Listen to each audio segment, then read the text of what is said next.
TV के कृष्ण नीतीश भारद्वाज की personal life एक टफ दौर से गुजर रही है। उनका अपनी आईएएस वाइफ स्मिता के साथ डिवोर्स प्रोसीडिंग चल रही है।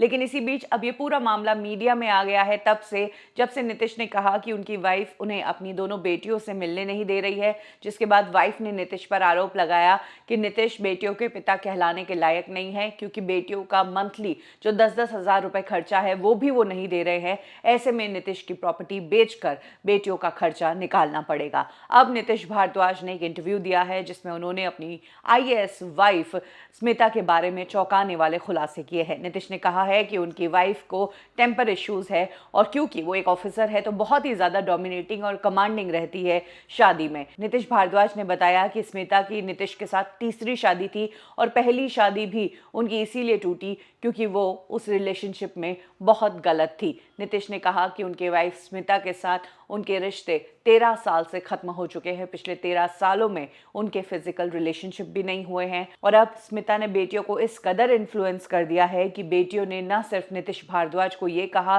कि तुम पिता कहलाने लायक नहीं हो, बल्कि मिलने के 5 मिनट बाद बेटियों ने पिता को दरवाजा दिखा दिया और कहा कि आप जाओ यहाँ से। नीतीश भारद्वाज का कहना है कि उनकी वाइफ पूरी कोशिश कर रही है बेटियों को नीतीश से दूर रखने की। यही कारण है कि बेटियों का एडमिशन पूना, जहां पर स्मिता का पूरा परिवार रहता है, वहां करवाने के बजाय उन्होंने बेटियों का एडमिशन ऊटी में करवा दिया है। नीतीश ने कहा कि ना सिर्फ वाइफ स्मिता ने बेटियों से दूर रखा, बल्कि बेटियों से कांटेक्ट भी नहीं करने दिया और सालों से वो झूठ बोलती आ रही है। जब से शादी की है तभी से झूठ बोल रही है। नीतीश का कहना है कि वाइफ ने वादा किया था कि मैंने बहुत सालों की सर्विसेज कर ली है और बेटियों के पैदा होने के बाद वो वीआरएस ले लेगी, लेकिन उसके बावजूद बीवी ने वीआरएस नहीं लिया और हमेशा ट्रांसफर्स में इधर उधर रहती रही। मैं बीवी के पीछे ही भागता रहा अपने काम को ताक पर रखकर। इस शादी को चलाने के लिए मैंने क्या कुछ नहीं किया। लेकिन स्मिता एक ऐसी लेडी है जो किसी के साथ रिश्ता ठीक नहीं रख सकती है। मुझे स्मिता की असलियत